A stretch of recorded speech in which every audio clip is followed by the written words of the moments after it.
Right now, misinformation spreads faster than facts, especially on the most sensitive global stories. NVP uses uncensored AI analysis to verify the most controversial topics and separate signal from propaganda in real time. Instead of guessing who to trust, you can see structured verification and analysis behind every major issue. Hello, everyone. Welcome back to another live stream, and thank you so much for tuning in to another show. So Donald Trump and the United States have been saying that Iran has been eliminated, the army has been eliminated and what have you. And the interesting thing is Iran doesn't say similar things about them. They didn't say that they eliminated the American or Israeli armies. They say we eliminated bases, destroyed bases, expelled you from the region, things like that. And we have evidence on the ground. But you see, and what we don't really hear is what they say about each other.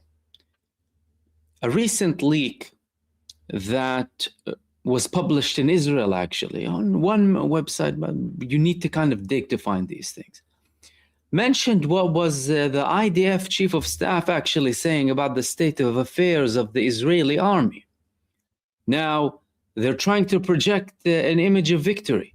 They're trying to say that they're winning.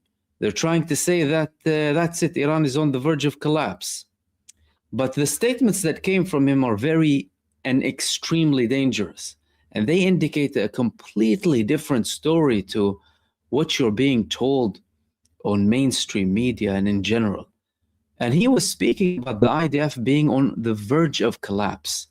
We're going to talk about that and the recent escalations that are coming from the Lebanese resistance, the actions on the ground, and the developments to do with the war of aggression against Iran. Let's begin with the report itself. So, again, not published on many locations, but nevertheless, Israeli source at the end of the day. The IDF chief of staff is warning that the military is on the verge of collapse. In a leaked cabinet recording, who doesn't like leaks?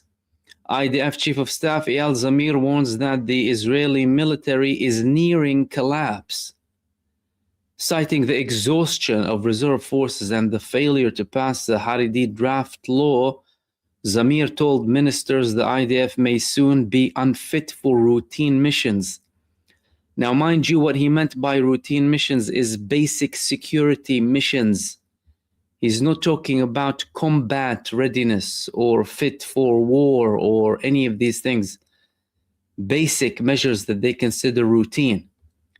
Like it's going to be difficult for them, for example, to hang around in the streets of the West Bank and shoot children for fun.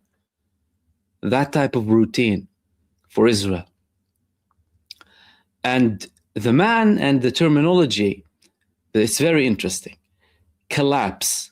Not we're running out of fuel. No, nearing collapse. So what does that tell us about the current state of affairs of the Israeli army? Well, to understand the current state of affairs of the Israeli army, we need to understand what was the state of affairs for the past several years. First and foremost, Israel, it actually cut its ground forces to a third since the mid-2010s approximately. When they went on this genocide in Gaza, they were warned from people with extensive military background that's going to be very damaging for them. And when they went into the genocide in Gaza, they started suffering heavy losses and many casualties to a level where many of them were fleeing. And the threats and the warnings were, of course, not met with an open ear, right, of Benjamin Netanyahu. It led to the previous chief of staff, who was kind of pushed to resign, to warn from continuation of the genocide in Gaza and an expansion of the operation up until it reached the stage where he told Benjamin Netanyahu, before they went into the genocide in Rafah, He told them that we urgently need 7,000 more troops to conduct this operation. Otherwise, it's going to be very dangerous. Netanyahu didn't listen, and he went there, and Israel suffered some of its heaviest losses in that location. Now, how were these warnings visible? These warnings were visible from a multitude of things. Number one, the losses. So Israel lost approximately, well, at least 1,300 Merkavas and other machinery like D9s, bulldozers, and other vehicles were hit, targeted by the Palestinian resistance, some of them wholly or partially destroyed. And alongside, of course, the soldier gathering, targeting, and what have you. That led Israel to use very old troop carriers, such as the M113, which is very weak. Any sort of attack would burn everyone inside. They started using these, and they started to suffer heavy losses. We saw how the Palestinian resistance was obliterating them in Gaza. And again, you know, miraculously, despite the genocide and the suffering and the fact that they're cut from the outside world, they put the heads of the genocidal child-killing Zionists in the sand of Gaza. They burnt them in the troop carriers and in their tanks to a level where Israel, sometimes it was so short that it didn't even bother withdrawing the tanks up until everyone was completely roasted, as in not well done, as in completely burnt. So that was there from 2 years. So we're talking about a situation where it's only going to get worse, right? No draft for the Orthodox community, constant refusal from the Orthodox community to participate, saying that we would rather die than serve a Zionist army. Zionists are infidels. We believe the Palestinian and Lebanese resistance more than we believe our own leaders, because at least they believe, unlike our leaders. They're non-believers, according to them. And despite multiple attempts to try and apply pressure on the Orthodox community, they did not actually participate. Now, if we want to add all of that context reaching up to this moment, and this moment is primarily focused on, in terms of losses, the Lebanese front. Iran indeed targeted many hubs of the IDF. There were undoubtedly many casualties. Of course, Israel would keep it hidden. They don't want to show their people that they are vulnerable. Well, at least not to a very high level. They want to show, that, we are untouched, by some miracle, we're always saved because we're the chosen ones. But the fact of the matter is the Lebanese resistance is hammering the living daylight out of them in Lebanon. They're roasting them really hardly. 73 Merkava tanks and other IDF machinery were blasted by the Lebanese resistance since the 2nd of March. We're talking about 24 days so far. Anytime they try and go in, they get blasted. The Lebanese resistance chases them, blasts them wherever they are, hammering them, punishing them. That is leading the IDF chief of staff to start saying now that, well, look, we are all really on the verge of collapse. Why? It's not just the fact that they are exhausted militarily. They suffered very heavy losses. Their reservists are overstretched. And even though they even put people with mental health disorders in the army back, many of them commit suicide because of, what they've done, their atrocities. And then the fact that they have been serving for way too long because there is no replacement for them. But their leader, the war criminal, is insisting on still using them as cannon fodder for his genocidal campaign or campaigns. And they're getting hammered heavily, especially by the active units. So if we want to talk about, for example, the Syrian front, the Israeli forces go to Syria, and it's as if, they go there and have fun. There's no resistance there by the Syrian state. When they're in the West Bank, generally speaking, they abuse the civilian society, no fierce resistance or whatever.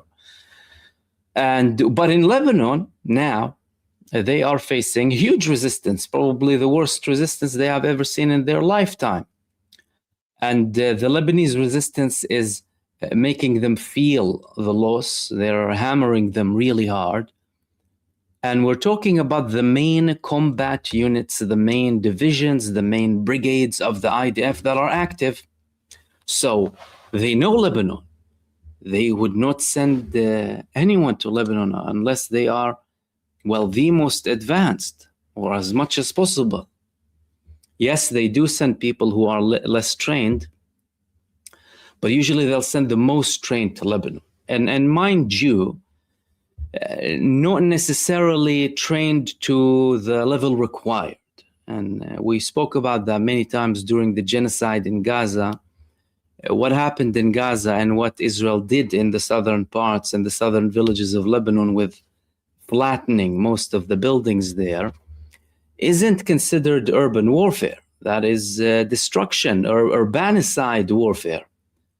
And if we want to take statistics to do with urban warfare combat, for example, they'll usually tell you it's 3-1. 3 injured, 1 dead, 3 injured, 1 dead. With this type of combat environment, most of them are dead. Because they don't know where they're going, where they're moving. They're imposters, they are invaders, they are not the true natives of the land. Therefore, that leads to more losses, which means they're suffering tremendously, not only now in after the genocide in Gaza, but also in Lebanon, and let alone what Iran is targeting to. Iran now began to target some of their hubs close to the borders. Iran targeted Safad yesterday, and they said we began to implement our promise to target the areas surrounding Gaza and the areas surrounding Lebanon. So we have a situation here where the Israelis themselves are confirming that they're getting roasted. It's not like the other side is saying that. So you'd say, oh, yeah, they're just saying that to kind of, it's propaganda or whatever. They're saying that. It just happened to be leaked to Israeli media, to Zionist media. And the IDF chief of staff is saying that, well, we are on the verge of collapse. If they are on the verge of collapse, and that's where things start to get interesting, is Iran noticing? Iran is noticing that very well. Iran is noticing that they are getting roasted. Iran is noticing that they're on the verge of collapse.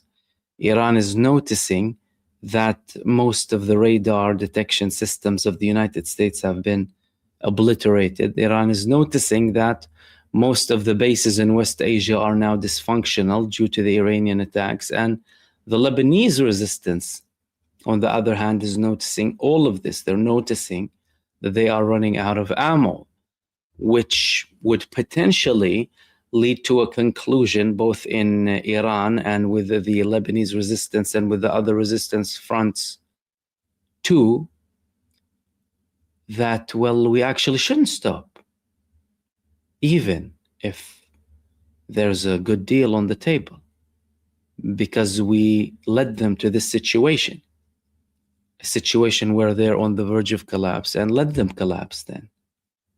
And let's see what happens after this. What are they going to do exactly? Who are they going to rely on? Proxies? Their own people don't want to die for them. Over 50% of Israelis refuse to serve in the army. They're dragging people like Zelensky is dragging people to die. They're extending the age of the reservists like Zelensky is extending the age of reservists. Because, well, the younger generations are either dead, injured, or they don't want to fight. And they're fleeing.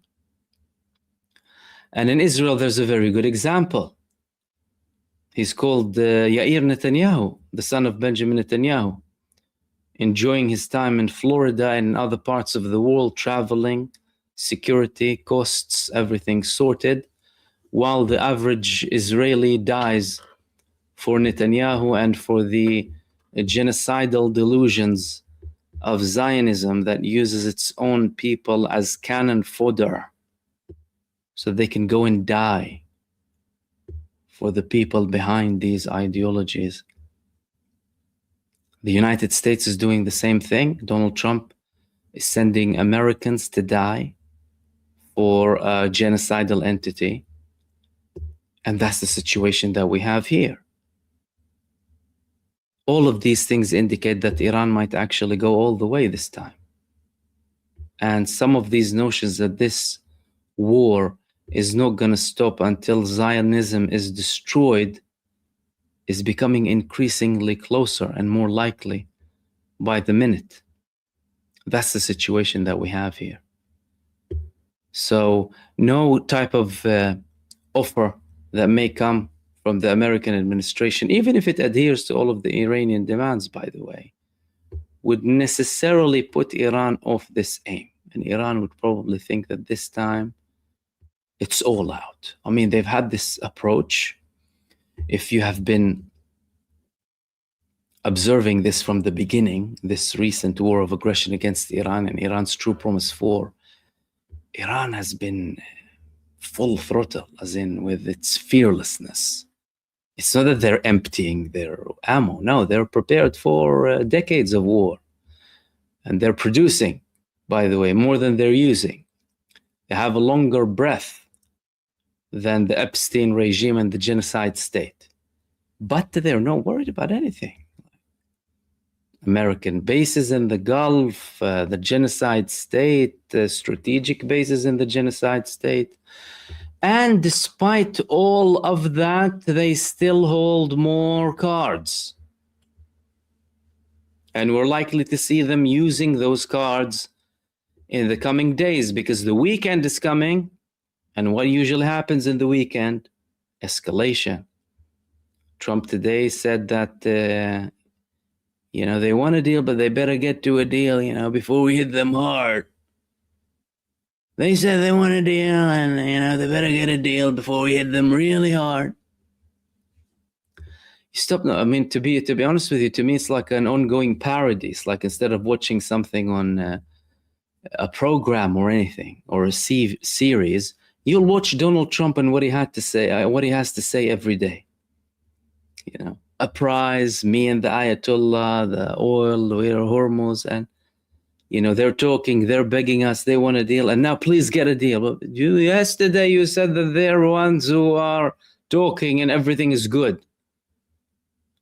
And today he's saying that, better get a deal now before we hit them hard. Do you think they even consider your face? Do you think you mean anything to them? You lost popularity with your own base in the United States. Do you think Iran cares about what you have to say? And they're coming with offers, by the way, one offer after another. One mediator after another the United States is sending. But Iran is telling them it's not time to talk. Plus, who are we going to talk with? The people that kill our negotiators? What do you mean talk? It's all a joke.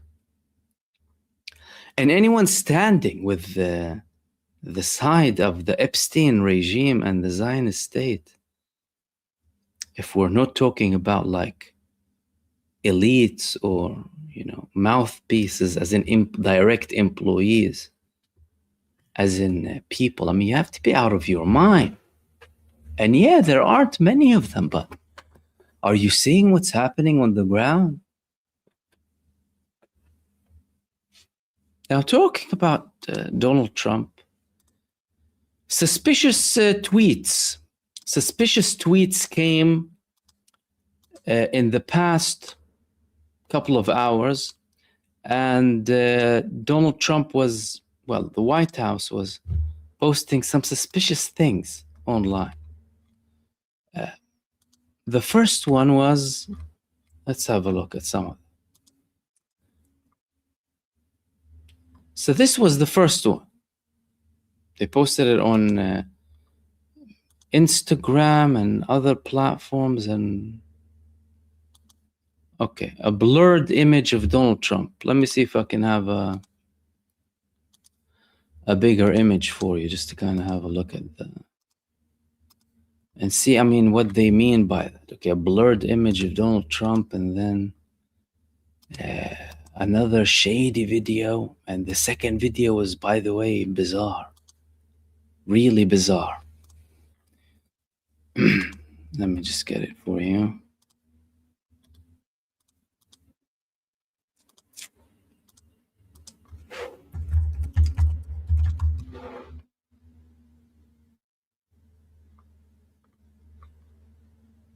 Okay. That is the image that they posted initially.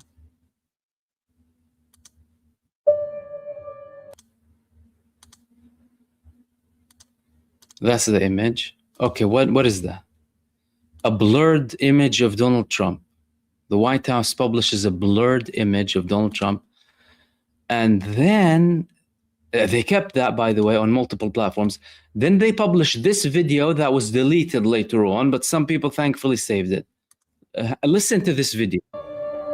So that's the first one. This is the second post, okay? They're just combined in one video here. It's launching soon, right? It's launch time soon, right? Did you hear that? It's launching soon, right? A woman wearing these freaky golden shoes with this type of, I don't know, whatever type of robe thing or long top, saying it's going to be launch time soon, right? Yes. And then a voice says yes. Why would the White House post a blurred image of Donald Trump, the White House, and then a video of a woman wearing golden shoes, saying it's launch time soon, right? As in, isn't that bizarre? So what is it exactly? An encrypted message? Who was it who actually published it from the White House? Is the White House completely under the control of the American president? Or does someone else post? I mean, that's their actual image on X, by the way. Why are they doing that?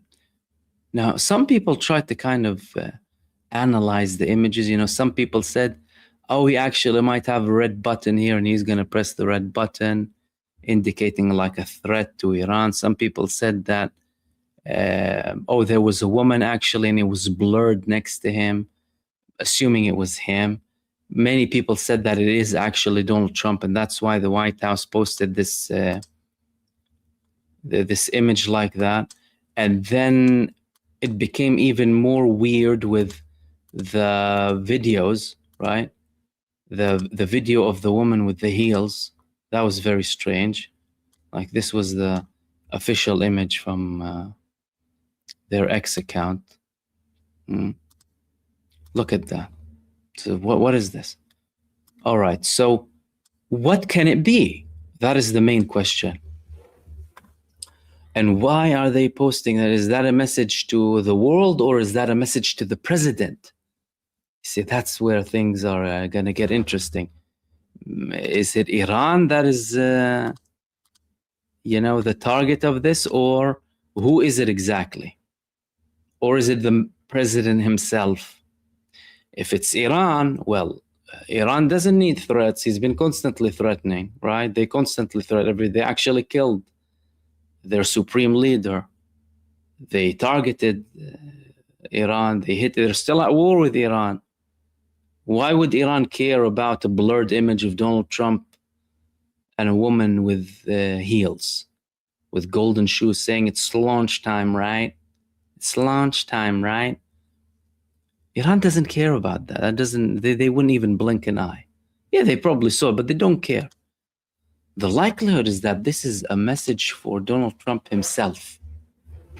How and what makes us think or assume that this is a message for Donald Trump himself? Well, Donald Trump is a compromised president.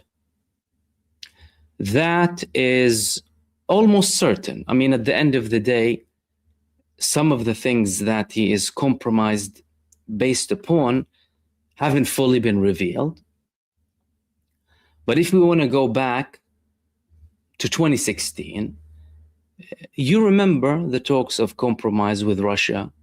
And more importantly, and more recently, we know that we're dealing with the Epstein files, and we know that we're dealing with a blackmailed president. We know that he was with Epstein. We know what he did with children with Epstein. We heard some of the statements. One of the emails spoke about Trump having sexual relations based on some of the reports, and others including abuse. One of the emails said that one of the victims, one of the children, was blown off, in essence killed. And that's a serving president, by the way, serving president. And, you know, these things, despite their extreme importance, by the way, they're not constantly being spoken about or even mentioned in the same media outlets that should be informing us of what's happening. That is coming, and whether we, of course, believe Donald Trump or not about the talks with Iran and the de-escalation and what have you, that's coming simultaneously with his statements about a deal with Iran and a potential de-escalation, a potential ending of the war. Now, who would not be happy with any de-escalation coming with Iran? It would be Israel. Netanyahu's main advisor said that Israel doubts US-Iran talks because Iran always lies. But, of course, it wasn't just him. Netanyahu himself spoke about Israel continuing its aggression until they ensure everything is right. You know, he said that Donald Trump, he might have a deal. He spoke about a deal, but Israel will continue its operations up until it actually reaches its objectives. So if Netanyahu is against a de-escalation and Donald Trump is speaking about an escalation, again, not to say that he's absolutely right, and we all of a sudden have a video of a woman with golden shoes appearing in the White House, then there are some reasons to believe that, well, it could have something to do with the blackmailing, maybe, you know. It's not that we're concluding that this is the thing, but that could be one of the things, because the American president is a president who is, again, compromised. And there's a very good chance that he is being blackmailed again now, not just by this as a hint, but with further files that can be released. Now, one of the things that was many people are talking about now is the fact that the Gulf states, the allies of the United States of America, they faced a lot of trouble in this war. They weren't consulted, they weren't warned, they weren't even mentioned. No one gave a call to anyone, like a courtesy call. Oh, hi, yeah, just to let you know, we're about to attack Iran and they might attack our bases and assets in your country. None of that happened. You're talking about countries that splattered trillions on the American president. And there are multiple talks, and these talks are surrounding, well, rearrangement of the security situation in the Gulf. Turkey, Saudi Arabia, Pakistan, and Egypt were talking about a certain pact.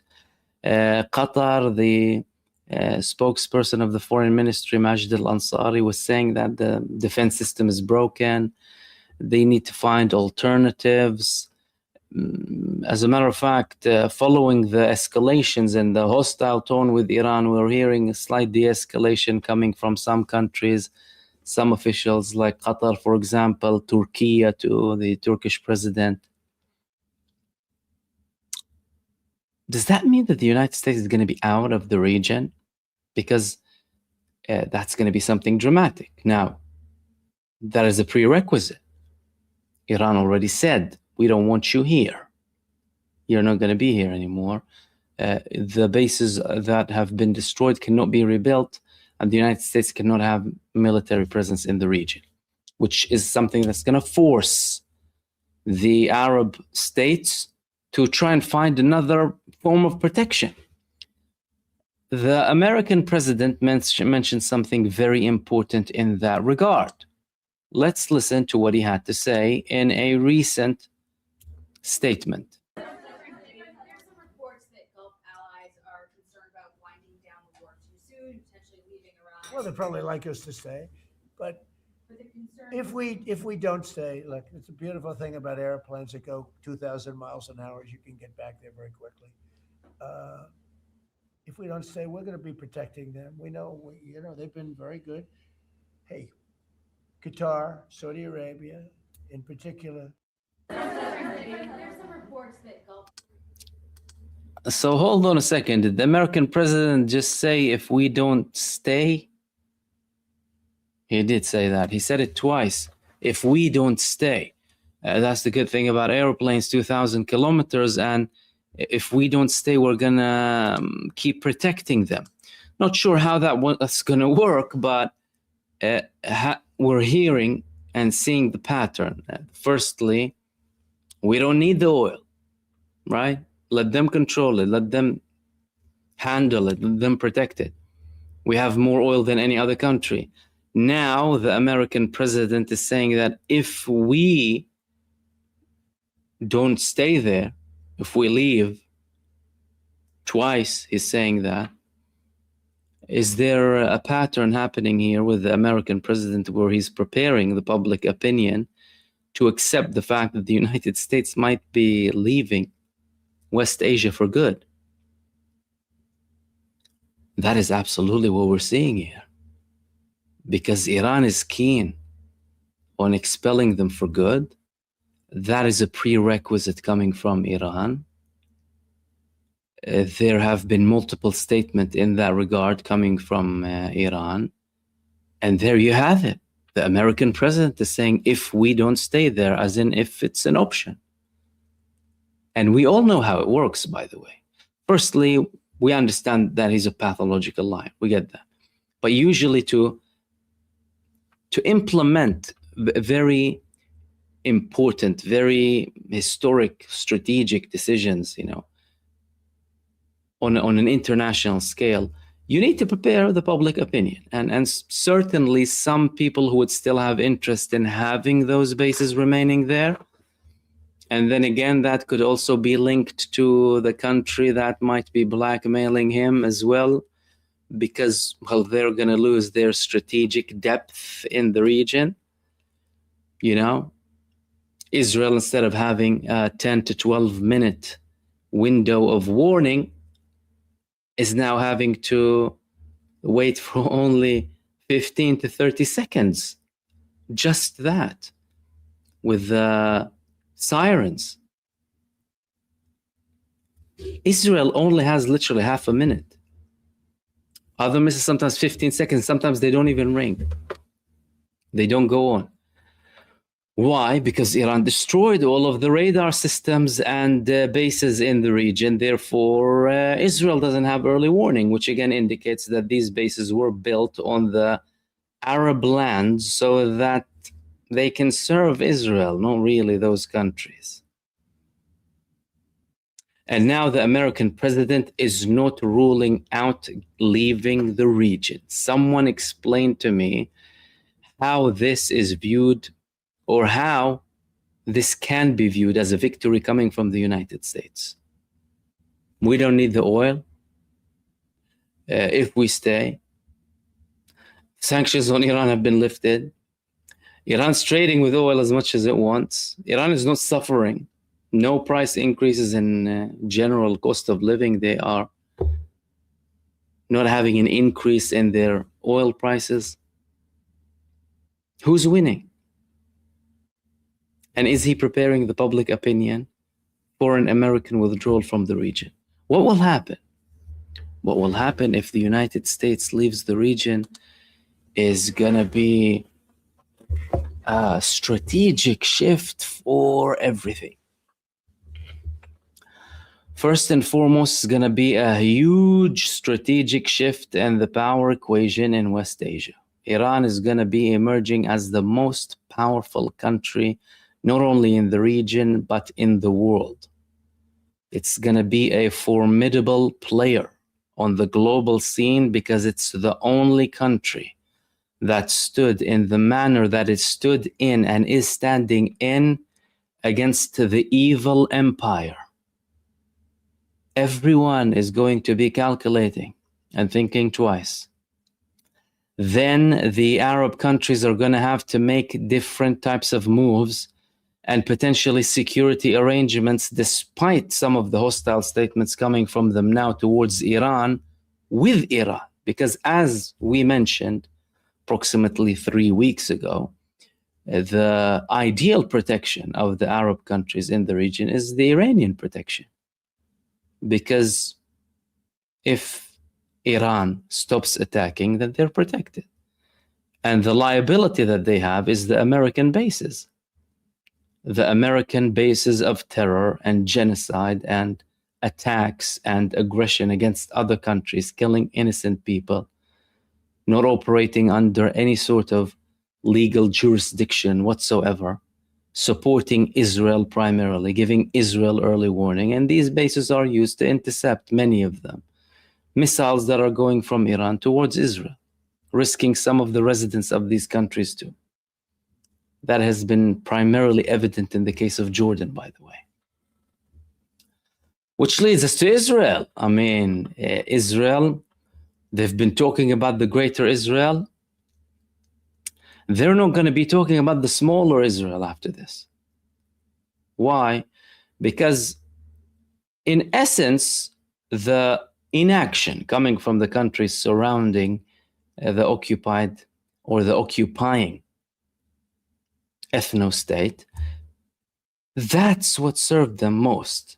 The layer of American bases and American monitoring systems, American radars and all of that added to their strategic depth in the region and made them more protected to a very large extent, especially with the level and the amount of radar systems that were working in full coordination with Israel that have now been destroyed. If that happens, if the changes in the Arab world happen, if the United States and the ex-colonies who still have some sort of influence in the region, if they all vanish and disappear, then what does that leave Israel with? It leaves it with the people. So these countries are going to have to take extreme measures to be representing their own people in, well, at least a more ideal manner, because now we're talking about primarily autocratic and dictatorships at the end of the day. And that differs, of course, between country to country, the level, the scale, and all of that. All of these things are not going to be in the favor of Israel. They're not going to be in the favor of Israel at all. As a matter of fact, they will be the main signs that it's about to collapse as an apartheid state. That is it. No strategic depth. The American president himself is talking about potentially not going back. And what are we going to see? We're going to see Israel losing. That's what we're going to see. And dismantled. That's where things are headed to. Because they don't survive a day without support of the United States of America. Hell, they won't survive an hour. if it wasn't for those bridges coming from the United States, if it wasn't with the diplomatic immunity, the abhorrent legitimization of countries or administrations in countries that have the same approach and view as them. All of these things are extremely important. Now, one of the most important fronts at the moment is the Lebanese front. The Lebanese front is landing explosive attacks against Israel, and the Lebanese resistance is breaking a record after record with the attacks that they are conducting. Let's have a look at some of the recent attacks that have been conducted by the Lebanese resistance against the genocide state. In the first video I'm going to share with you a drone happily roaming around, no interception whatsoever, over the occupied state. Have a look at this. Yo, yo, yo! Segundo!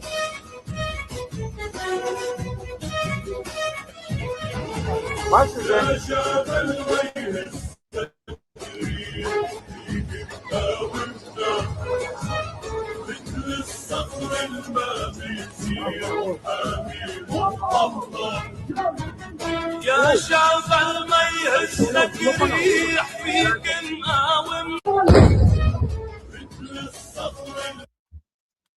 Casually flying over the occupied territories and blasting in the location that it was intended to blast.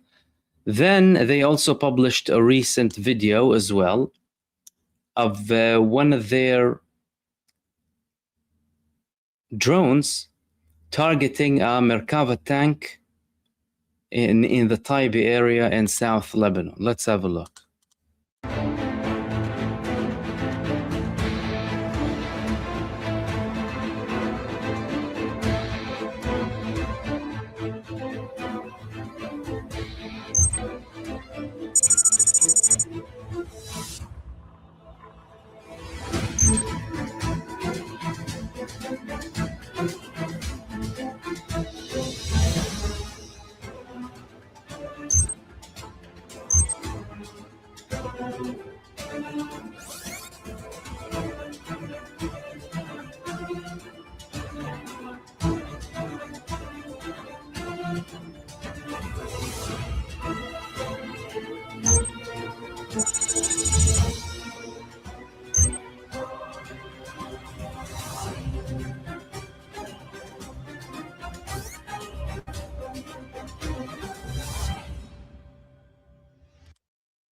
So the first one was actually a troop carrier that usually holds between 11 to 12 child-killing Zionists. The second one was a Merkava. And they're also publishing more videos of the missile launches again. This one was the Lebanese resistance targeting the Kiryat Shmone settlement in the north.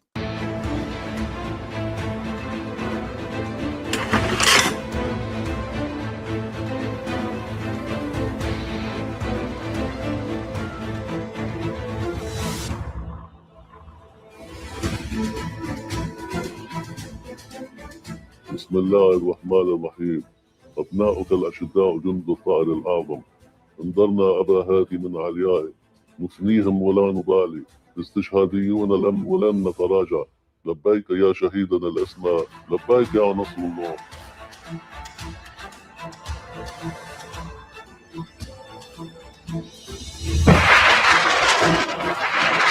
يا زعراء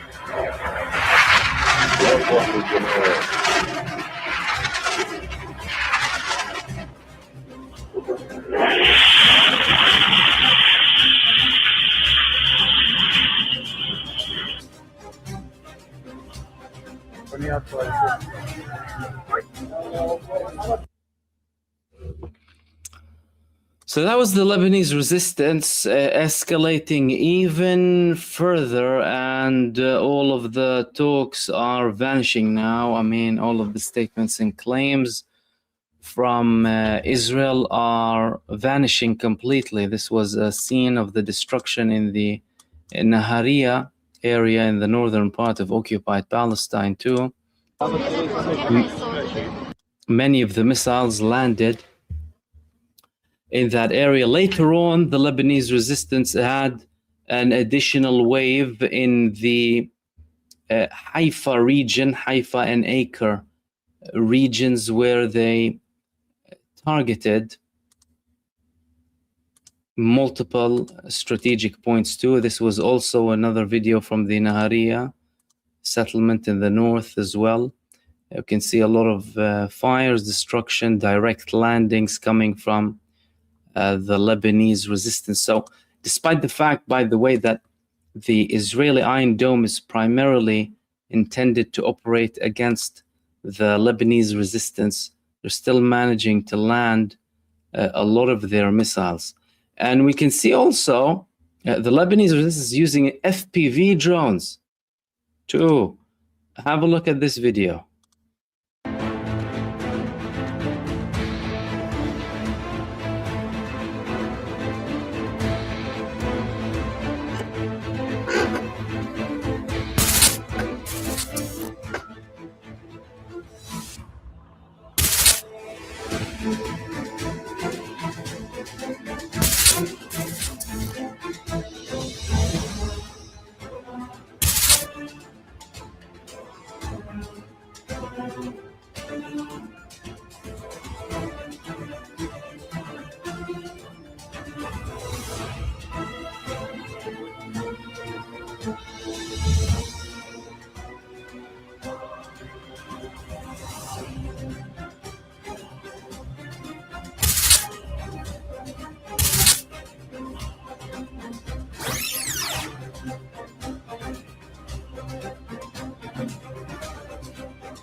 So that was one of their attacks too of the Lebanese resistance, and in the nighttime they had a huge wave of attacks in the Haifa Bay area, targeting strategic locations with confirmed landings, as we can see in one of the videos that was published here.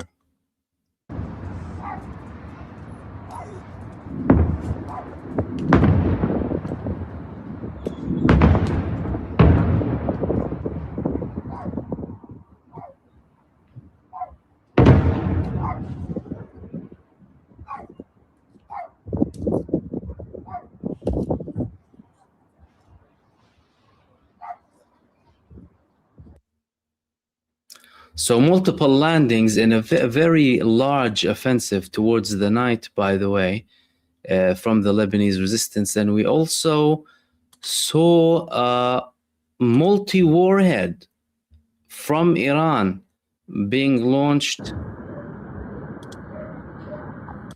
almost just after, as if it's coordinated.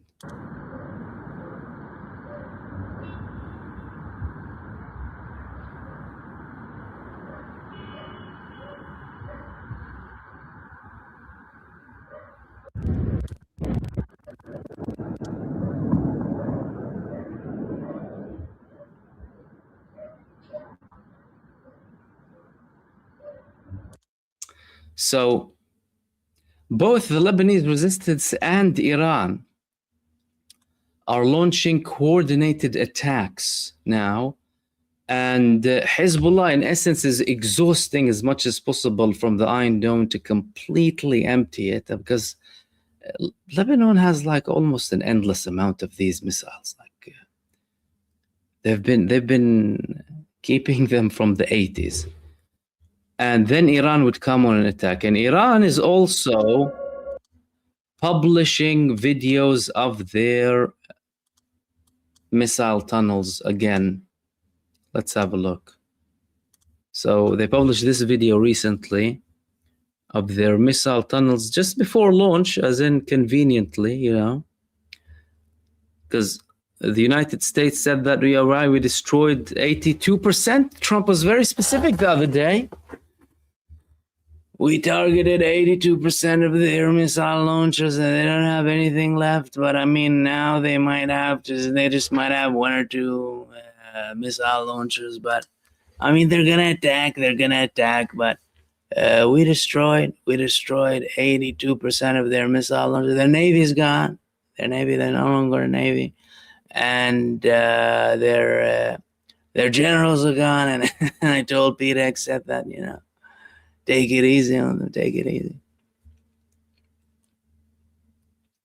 Nice kind of, you know, internal consumption type of talk for the insisting ignorant following base, right? If he still has a following base. But that's the reality. The reality on the ground is that these people are conveniently launching missiles and no problem whatsoever. And as a matter of fact, they're asking him to come. As in, Iran launched another video today of their army taunting Donald Trump again to come to Iran. They published this video because they've been speaking about a ground invasion, right? So I'm sure the Iranian ground troops are feeling a little bit less left out in this battle, and they're like, oh no, I want some of it too. So they sent a message like 2 or 3 weeks ago, told him we're waiting. We are waiting, like the foreign minister said today. One of their units published this video too. You know, come, we also want to have fun too. I mean, we're bored. It's only the aerospace division active now, you know, a bit of the Navy also targets some of the, whenever's necessary, you know, ships here and there, or the aircraft carrier. But the ground troops, I mean, to entertain themselves, they're posting videos now because they're waiting for the United States ground troops, as in to welcome them. Come to Iran. Welcome to Iran. So yeah, they probably are really looking forward for the US troops to come. And they're posting videos. I mean, we'll give that to Iran. You know, they're even posting videos to kind of encourage the United States to come. In addition to that, there was also a video being published from the Iranian side about the level of damage. That is according to the Iranian Armed Forces spokesperson, Brigadier General Abul Fadl Shikarchi. Listen to what he had to say. There's translation here as well, according to, of course, the translating account here. Let's have a look at what he had to say. بیش از 100 آمبولانس و آمبولانس هوایی و زمینی در طی یک شبانه روز فقط تردد داشتن برای حمل کشته و مجروح. خیلی کشته دادن آمریکایی ها، خیلی مجروح دادن، ولی ما کفش رو که برآورد داریم میکنیم، حالا با اطلاعاتی که از منابع محلی میاد، خیلی کم حساب بکنیم، قریب به 600 تا 800 نفر کشته آمریکایی ها دادن. بین 600 تا 800 کشته تا الان دادن و قریب به 5000 مجروح. این کفه، حتما بیشتر دادن، شک نباید بکن. در ادامه این که بیش از So listen, the man is speaking about estimates based on monitoring what was deployed. Because if Iran attacked the American bases, they have eyes. They have eyes on the ground and they have monitoring systems. They reached the bases, if they reached people, if they reached American terrorists in either hotels or wherever, that means they know what was deployed and what wasn't deployed. So he's talking about the numbers of ambulances being deployed to rescue operations where some of the Americans are based, and the level of attacks based on confirmed information about how many people were there. For instance, in one of these attacks, they said they targeted a gathering of 160 Marines, approximately. He's saying, based on a conservative estimation, at least 600 to 800 Americans were killed and approximately 5,000 wounded. And he is being conservative. Now, of course, that's the report coming from Iran, but we have seen a pattern here, of course, of Iran being way more credible, way more truthful. And if based on that and that pattern of Iran, they're having a conservative estimate that they're talking about 600 to 800 Americans being killed so far and approximately 5,000 Americans wounded, then imagine they're not really being that conservative. Imagine what if they're not being very conservative. What would be the number? Would we be talking about at least 1,000 killed? Because that's much more than what Trump is telling us, you know, single-digit numbers of Americans killed. Of course, the American side is going to hide. It doesn't need more trouble internally. They've already faced a lot of scrutiny based on the coffins that were arriving to America after this Israeli-led war that they didn't want. They didn't provide their consent to it. It's leading to rebellion within the American army. If they're going to say 600 to 800 or one, they're going to take them down, impeach. The people will probably be in the streets. And that's what they're trying to keep under control, you know, internal revolution to overthrow the government. Because at the end of the day, the United States is owned by foreign entities and powers that really have no connection to the American people. No constitution, no international law, not even the same Congress that's owned by the Zionists approved this war of aggression against Iran. And they would probably continue to hide the numbers. And then they'll start telling you that some of them are committing suicide afterwards. You know, we have people committing suicide. Oh, accidents here and there, right? That's what's probably going to happen. But from Iran, that is, of course, their estimate. And Iran is also revealing more videos there about their fighters, well, those who launched the missiles in the hubs before they launched the missiles, and their prayers in the tunnels before they launched the missiles. I mean, look at the size of them. Imagine how much they have of these missiles in Iran and how long they can continue for. And not only that, Iran recently also launched a new weapon, according to Iranian media, a new drone, suicide drone named Rezvan, featuring a range of 20 kilometers, according to the reports. Let's have a look at this video that was published. اینجا یکی از پایگاه‌های پهپادی نیروی زمینی سپاهه و لانچرهایی که در اطراف من می‌بینید مربوط به جدیدترین پهپاد پرسه‌زن این نیروه. پهپادی که برای نخستین بار به صورت غیررسمی در رزمایش پیامبر اعظم 18 تصاویری از اون منتشر شد و قرار در این رزمایش به صورت رسمی از اون رونمایی بشه و برای نخستین بار به صورت رسمی به سازمان رزم یگانه‌های پهپادی نیروی زمینی سپاه اضافه بشه. پهپاد پرسه‌زن رضوان با برد 20 کیلومتر و مداومت پروازی 20 دقیقه که میتونه توانمندی خیلی خوبی رو به یگانه‌های نیروی زمینی به خصوص برای مقابله با گروهک‌های تروریستی در مناطق جغرافیایی پیچیده و کوهستانی بده.